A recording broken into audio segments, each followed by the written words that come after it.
శ్రీమతి నమః. నిజానికి ఈ అమ్మాయి గురించి మళ్ళీ మాట్లాడాలి అని అనుకోలేదు.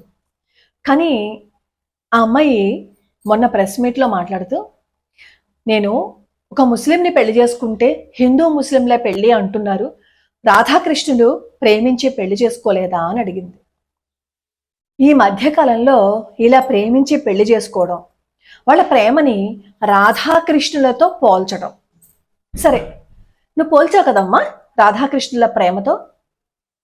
కృష్ణుడు యశోదమ్మ నందుడి దగ్గర తను ఎంత గొప్పవాడైనా చిన్న పిల్లాడిలాగా సామాన్య బాలకుడిలాగే ప్రవర్తించాడు.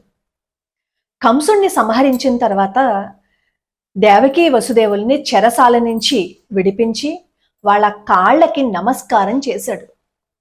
కన్నవారిని గౌరవించటంలో, కన్నవారిని కాపాడుకోవటంలో రోల్ మోడల్ శ్రీకృష్ణ పరమాత్మ.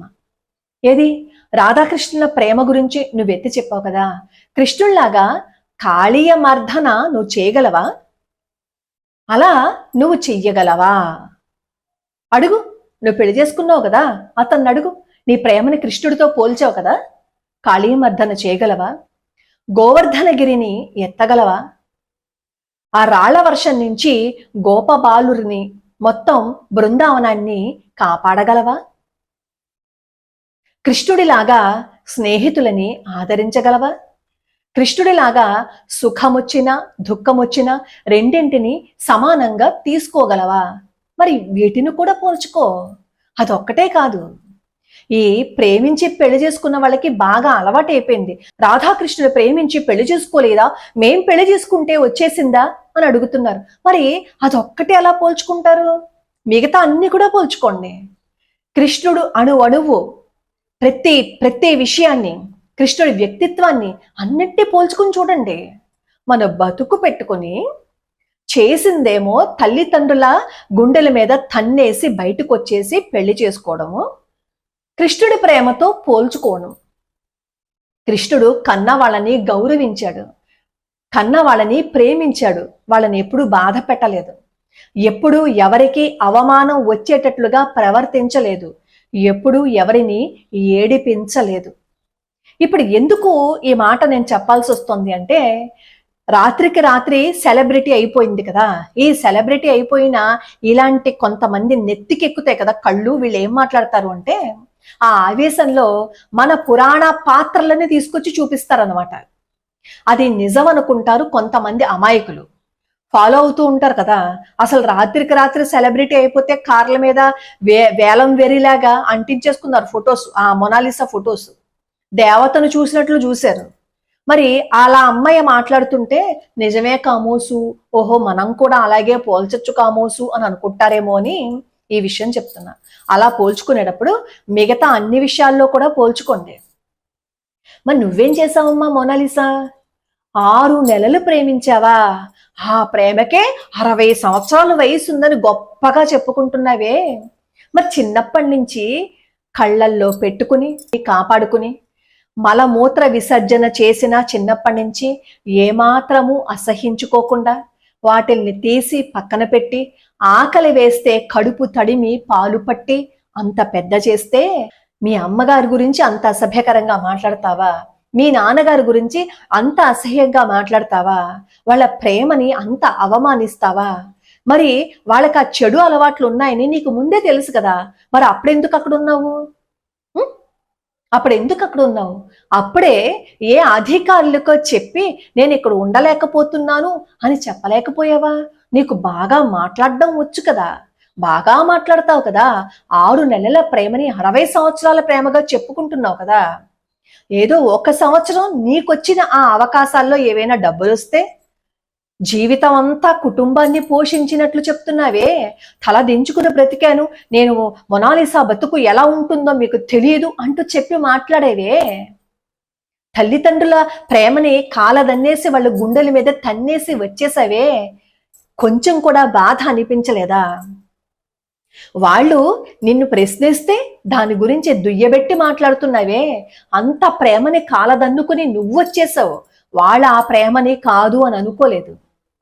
నిన్ను పెళ్లి చేసుకున్నవాడైనా చెప్తున్నాడు కదా, నేను పెళ్లి చేసుకుందామని అనుకోలేదు, తనే ప్రపోజ్ చేసింది అని అంటున్నాడు కదా అతను.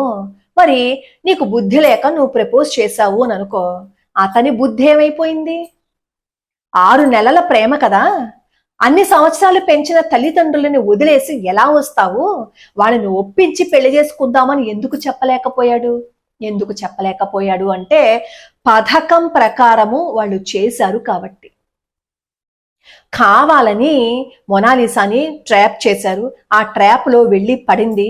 వాళ్ళు ఎలా ఆడిస్తే అలా మాట్లాడుతుంది. నీ బతుకు నువ్వు ఎలాగైనా బతుకు, ఎవడు వద్దండు, కానీ నువ్వు బతుకుతున్న బతుక్కి కృష్ణుణ్ణి తీసుకురాకు, అవమానించకు. ఇప్పుడు ఇలాంటి మాటలు మాట్లాడే వాళ్ళందరూ పదే పదే పదే పదే ఒక అబద్ధాన్ని 100 సార్లు చెప్పారు అనుకోండి, అది నిజమే అనుకుంటారు కదా. ఉదాహరణ మనకి కళ్ళకి ఎదురుగుండా కనిపిస్తుంది. వెంకటేశ్వర స్వామి వారికి బీబీ నాచియారికి వివాహం చేసేసి దాని గురించి ఎన్ని కథలు చెప్పేస్తున్నారో. పైగా ఏమైంది, బీబీ నాచియార్ ఏం చేసింది, ఆవిడ పేరున వ్యాపారాలు ఏం జరగట్లేదు కదా, గుళ్ళు ఏం కట్టేయట్లేదు కదా, ముస్లిం భక్తురాలు పెళ్లి చేసుకోకూడదా అంటే ఇంతంత పొడుగు మాటలు మాట్లాడారు కదా. చారిత్రక ఎవిడెన్స్ ఎదురుగుండా కనిపిస్తున్నా ఆ ఎవిడెన్స్ ని కొట్టిపాడేసి ఒక పాత్రని సృష్టించేసి చెప్తున్నారు కదా, అది దాన్ని నిజం చేసేశారు కదా. ఇప్పుడు కృష్ణ ప్రేమని కూడా అలాగే మకిలి పరుస్తారేమో అని భయం వేసింది నాకు. అసలు రామానుజుల వారి కాలంలో ఢిల్లీని పరిపాలిస్తున్నది అనంగపాల తోమర రాజవంశస్థులు పరిపాలిస్తున్నారు. తోమర రాజవంశస్థుడు హిందూ రాజు, అతడు హైందవ వీరుడు. ఆ హైందవ వీరుడికి దేవాలయాల్ని పడగొట్టవలసిన అవసరమూ లేదు, విగ్రహాలను ఎత్తుకెళ్లవలసిన అవసరమూ లేదు.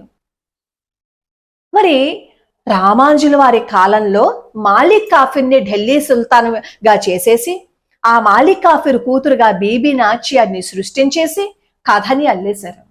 మాలిక్ కాఫిర్ నపుంసకుడు.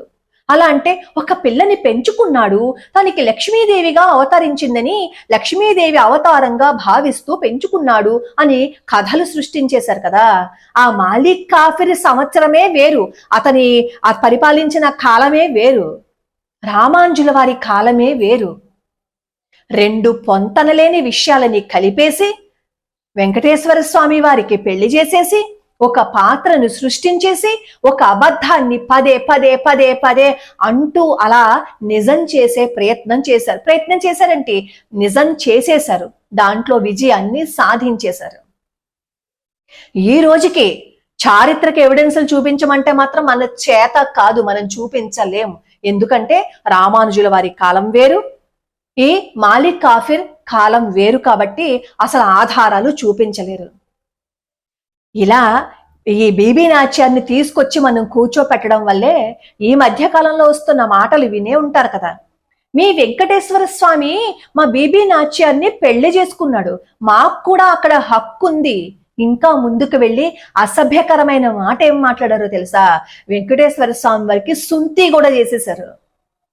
అంత అసభ్యకరంగా మాట్లాడుతున్నా, అంత అసహ్యంగా మాట్లాడుతున్నా ఒక కల్పిత పాత్రను నిజం చేయడానికి ప్రయత్నిస్తామే తప్ప అయ్యో మన హిందూ ధర్మం మీద దెబ్బ పడిపోతోందని అక్కడుండదు బాధ.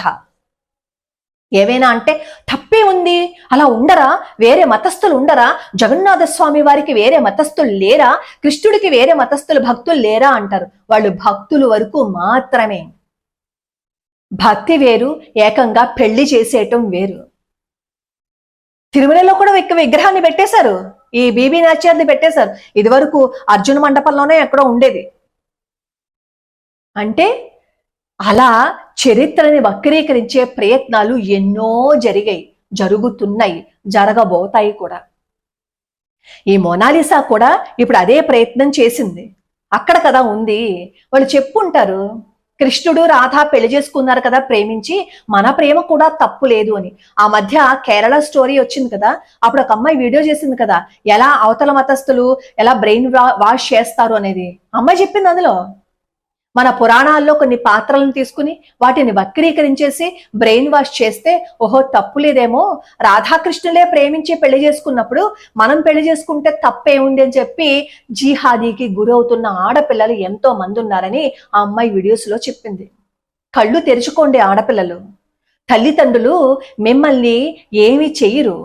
తల్లిదండ్రులు మీకు శత్రువులు కాదు, మీకు మంచిదే చేస్తారు. తల్లిదండ్రుల గుండెల మీద కొట్టేసి వాళ్ళని ఏడిపించి వాళ్ళని బాధ పెట్టి అంతకాలం పెంచి పెద్ద చేసిన ఆ తల్లిదండ్రుల ప్రేమని కాలదన్ని వెన్నుపోటు పొడవకండి. కర్మ వదిలిపెట్టదు. ఈరోజు ఏ ప్రేమ అయితే 6 నెలల ప్రేమని 60 సంవత్సరాలుగా చెప్పుకుంటూ తిరుగుతుందో చివరికి ఏమవుతుందో చూద్దాం. నీ బతుకు నువ్వు బతుకు, నీ కర్మకి నువ్వు బతుకు, అంతేగాని రాధాకృష్ణుల ప్రేమని నీ దాంట్లో కలపకు. నీది అమాయకత్వము అనుకోవాలో, అతి తెలివితేటలు అనుకోవాలో, నిన్ను చూసి జాలి పడాలో అర్థం కావటం లేదు మాకు. అసలు ఆ పిల్లని అలా తీసుకొచ్చి అంతమంది పెళ్లి చేశారే, వాళ్ళ ఒక్కరికైనా మనసు అనేది ఉందా? తల్లిదండ్రుల దగ్గర నుంచి ఒక పిల్లని వేరు చేసుకుని తీసుకొచ్చేసామే, ఆ తల్లిదండ్రులు ఎంత బాధపడతారని ఆలోచించారా? ఆ తీసుకొచ్చేసిన వాళ్ళలో ఎవరైనా వాళ్ళ పిల్లలు అలా చేస్తే ఊరుకుంటారా? వాళ్ళు ఒప్పుకుంటారా? మన పిల్ల ఒకటి, ఎదుటి పిల్ల ఒకత్తా? ఇలాంటి వెధవు పనులు చేస్తే కర్మ కాటేస్తుంది ఖచ్చితంగా. కర్మేం వదిలిపెట్టదు, ఎవరినీ వదిలిపెట్టదు. ఏ వెధవు పని చేసిన వాళ్ళని అస్సలు వదిలిపెట్టదు. ముఖ్యంగా తల్లిదండ్రులని ఏడిపించిన వాళ్ళని కర్మ వదిలిపెట్టదు.